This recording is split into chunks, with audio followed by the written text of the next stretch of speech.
नमः पार्वती पतये हर हर महादेव। मंच पर विराजमान उत्तर प्रदेश के राज्यपाल आनंदीबेन पटेल, मुख्यमंत्री योगी आदित्यनाथ जी, इस कार्यक्रम में टेक्नोलॉजी के माध्यम से जुड़े अन्य राज्यों के सम्मानित गवर्नर, मुख्यमंत्रीगण, केंद्रीय मंत्रिमंडल के मेरे साथी श्री नायडू जी, टेक्नोलॉजी के माध्यम से जुड़े केंद्र में मंत्रिमंडल के मेरे अन्य साथी,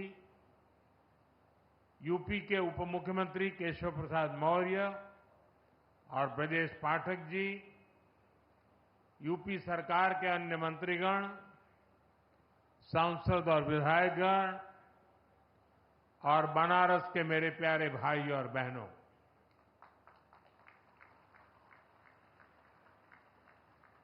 आज एक बार फिर बनारस के घरे आवे के मौका मिलल है।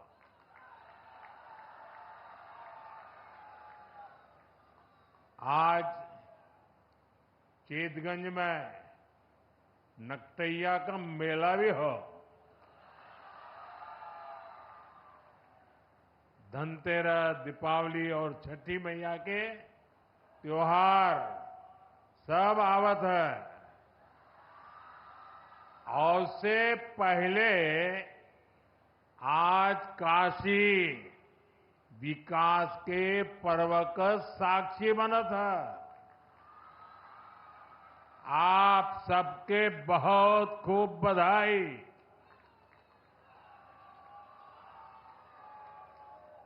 साथियों, काशी के लिए आज का दिन बहुत ही शुभ है। अभी मैं आंखों के एक बड़े अस्पताल कर उस अस्पताल का लोकार्पण करके आपके पास आया हूं और इसलिए आने में थोड़ी देर भी हो गई।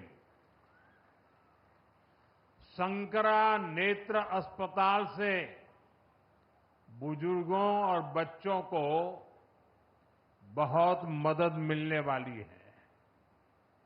बाबा के आशीर्वाद से अभी यहां हजारों करोड़ रुपए के प्रोजेक्ट्स का शिलान्यास और लोकार्पण हुआ है।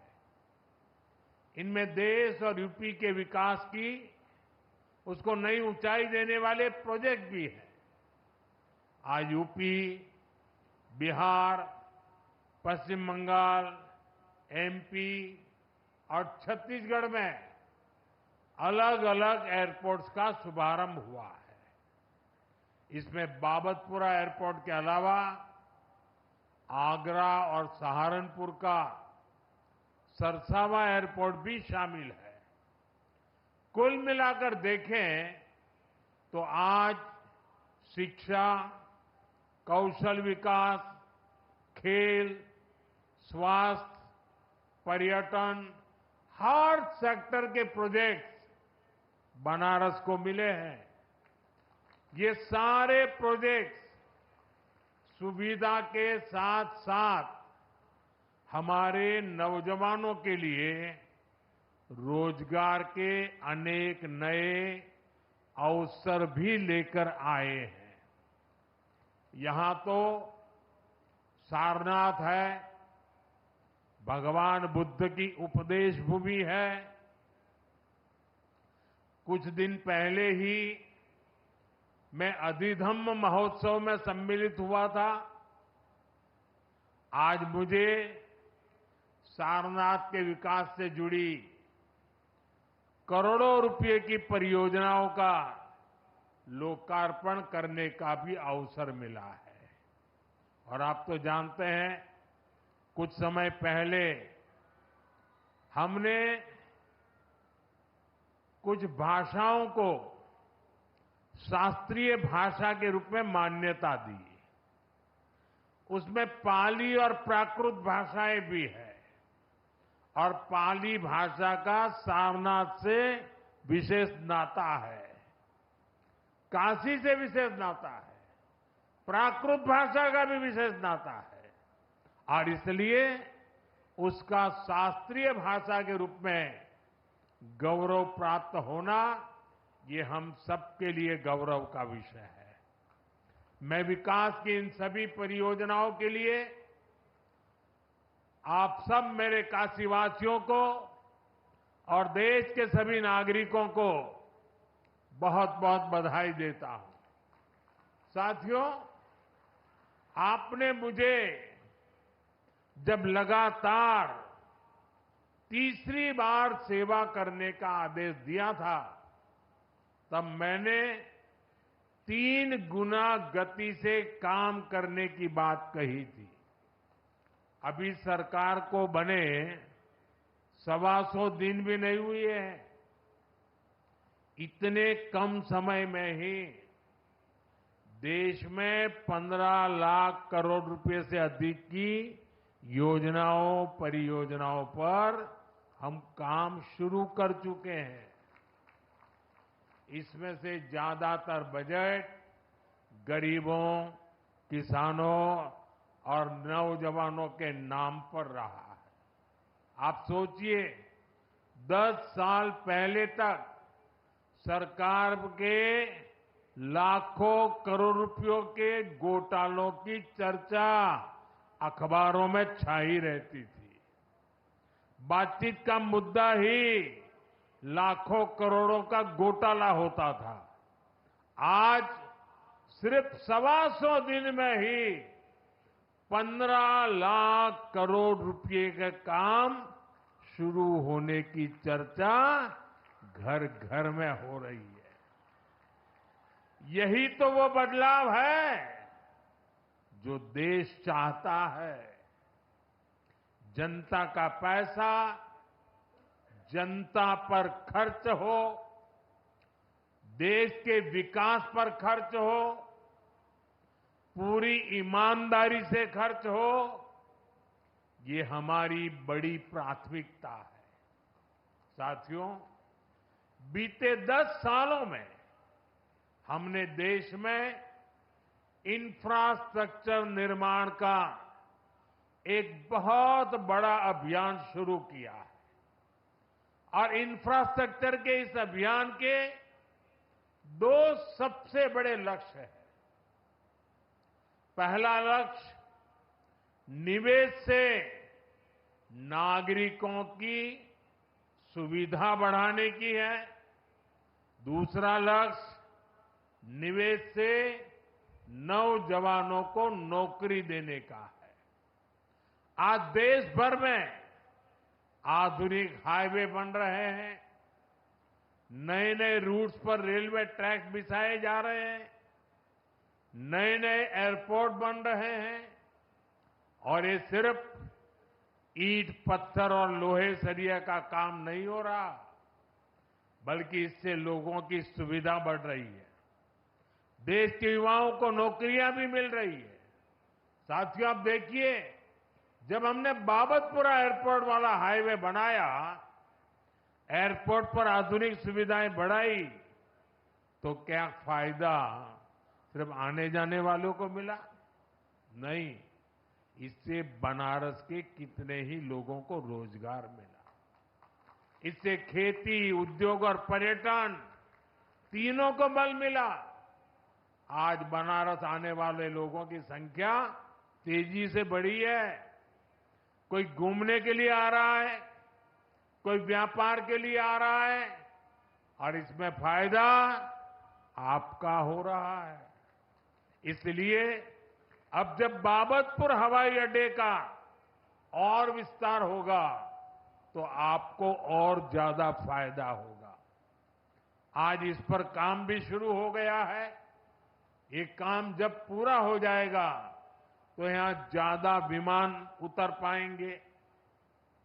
साथियों, आधुनिक इंफ्रास्ट्रक्चर के इस महायज्ञ में हमारे एयरपोर्ट्स, उनकी शानदार इमारतें आधुनिक से आधुनिक सुविधाएं आज दुनिया भर में चर्चा का विषय है।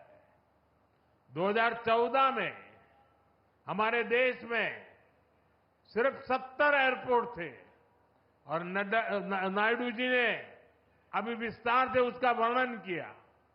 आज 150 से ज्यादा एयरपोर्ट है और जो पुराने एयरपोर्ट है हम उन्हें भी रिनोवेट कर रहे हैं। पिछले साल देश में 1 दर्जन से अधिक एयरपोर्ट पर नई सुविधाओं का निर्माण हुआ, मतलब हर महीने एक। इनमें अलीगढ़, मुरादाबाद, श्रावस्ती और चित्रकूट एयरपोर्ट भी शामिल है। अयोध्या भी एक भव्य इंटरनेशनल एयरपोर्ट हर रोज राम भक्तों का स्वागत कर रहा है। आप जरा सोचिए, वो भी दिन थे जब यूपी को खस्ताहाल सड़कों के लिए ताने दिए जाते थे। आज यूपी की पहचान एक्सप्रेसवे राज्य के रूप में हुआ है।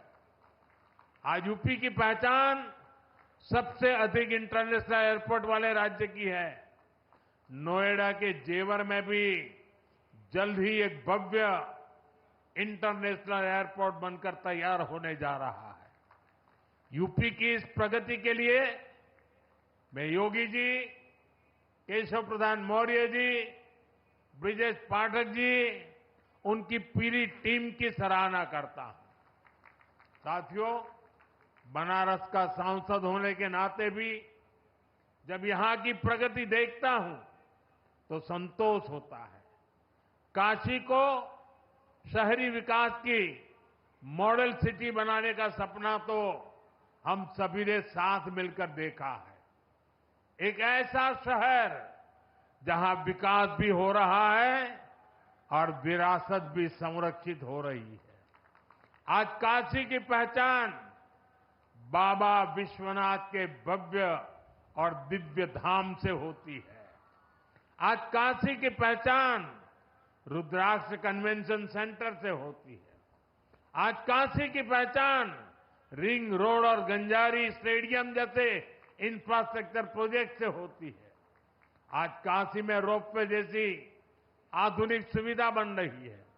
ये चौड़े रास्ते, ये गलियां, ये गंगा जी के सुंदर घाट आज सबका मन मोह रहे हैं।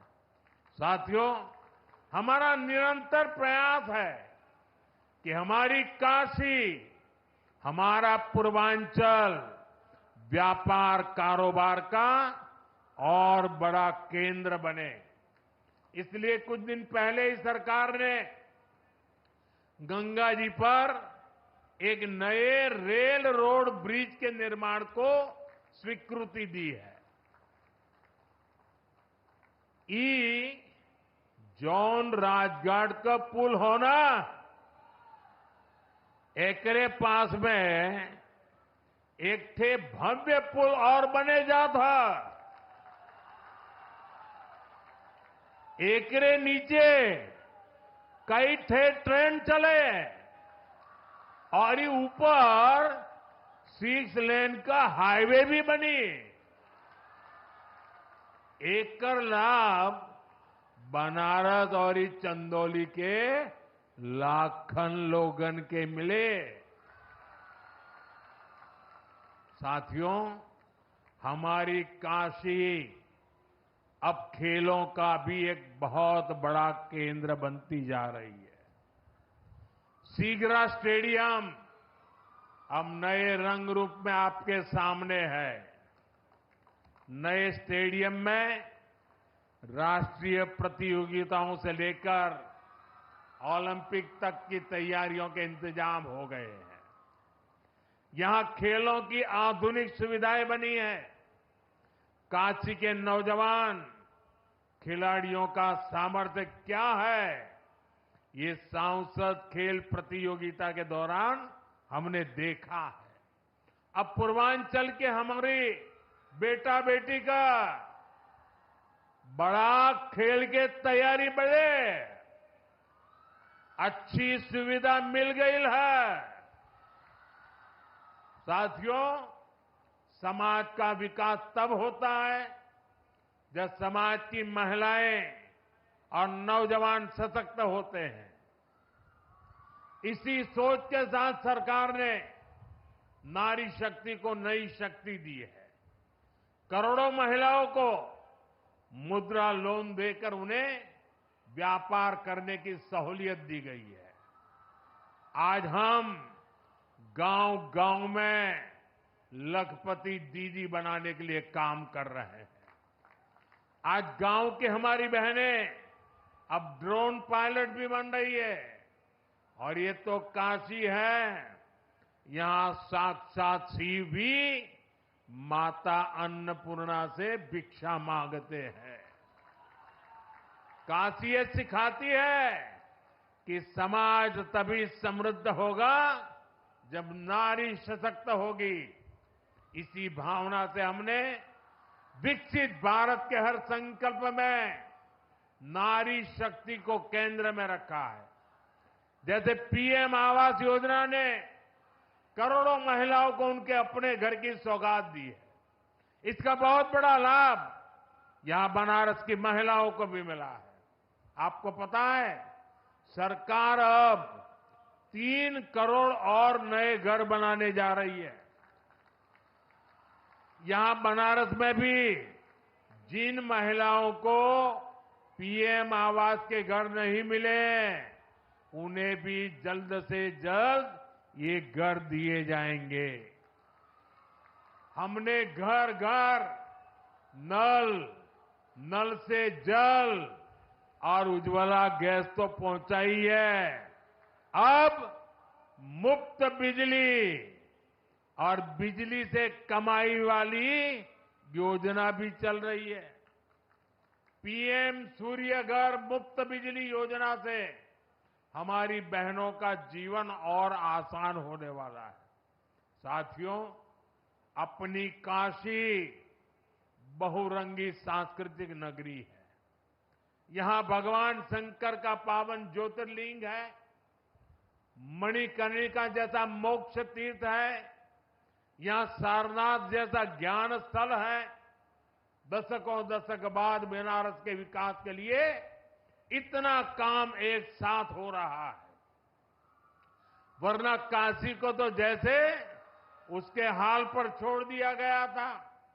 इसलिए आज मैं हर काशीवासी के सामने एक सवाल उठा रहा हूं। आखिर वो कौन सी मानसिकता है जिसके चलते पहले काशी को विकास से वंचित रखा गया? 10 साल पहले की स्थिति याद करिए। बनारस को विकास के लिए तरसाया जाता था। जिन लोगों ने यूपी में लंबे समय तक सरकारें चलाई, जो लोग दिल्ली में दशकों तक सरकार में बैठे रहे, उन्होंने कभी बनारस की परवाह क्यों नहीं की? इसका जवाब है परिवारवाद और तुष्टीकरण की राजनीति। कांग्रेस हो या समाजवादी पार्टी, ऐसे दलों के लिए बनारस का विकास न पहला प्राथमिकता में था, न भविष्य में कभी होगा। इन दलों ने विकास में भी भेदभाव किया, जबकि हमारी सरकार सबका साथ सबका विकास के मंत्र पर चलती है। हमारी सरकार किसी योजना पे भेदभाव नहीं करती। हम जो कहते हैं वो डंके की चोट पर करके दिखाते हैं। अयोध्या में भव्य राम मंदिर बनेगा। आज अयोध्या में हर रोज लाखों लोग रामलला के दर्शन करने जा रहे हैं। महिलाओं को विधानसभा और लोकसभा में आरक्षण की बात भी वर्षों से लटकी रही थी। यह ऐतिहासिक काम भी हमारी सरकार ने पूरा किया है। 3 तलाक की कुरीति से कितने ही परिवार पीड़ित थे। मुस्लिम बेटियों को इससे मुक्ति दिलाने का काम हमारी सरकार ने किया। ये भाजपा सरकार ही है जिसने ओबीसी आयोग को संवैधानिक दर्जा दिया। ये भाजपा सरकार है एनडीए सरकार ही है जिसने बिना किसी का हक छीने गरीबों को 10% आरक्षण दिया। साथियों, हमने अपना काम किया, नेक नियत से नीतियां लागू की, ईमानदारी से देश के हर परिवार का जीवन बदलने का प्रयास किया। इसलिए देश भी हमें लगातार आशीर्वाद दे रहा है। अभी हरियाणा में हमने देखा है कि कैसे वहां तीसरी बार लगातार भाजपा की सरकार बनी है। जम्मू कश्मीर में भी भाजपा को रिकॉर्ड वोट मिले हैं। साथियों, आज भारत के सामने परिवारवादी राजनीति का भी बहुत बड़ा खतरा है। ये परिवारवादी सबसे ज्यादा नुकसान देश के युवाओं को करते हैं। ये कभी भी युवाओं को मौका देने में विश्वास नहीं करते।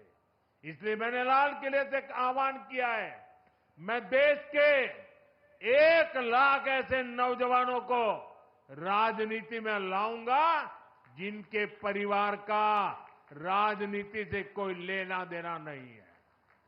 ये भारत की राजनीति की दिशा बदलने वाला अभियान है। ये भ्रष्टाचार और परिवारवादी मानसिकता को मिटाने का अभियान है। ये काशी के उत्तर प्रदेश के नौजवानों से भी कहूंगा कि आप खुले मन से नई राजनीति की धुरी बने। काशी का सांसद होने के नाते मैं यहां के नौजवानों को ज्यादा से ज्यादा आगे लाने के लिए प्रतिबद्ध हूं।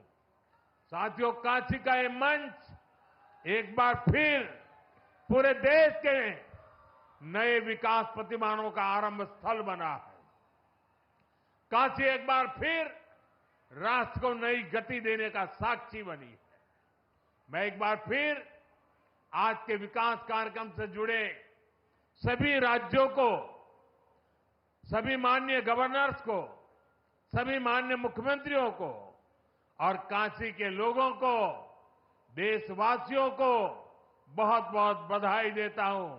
मेरे साथ बोलिए, नमः पार्वती पतये हर हर महादेव।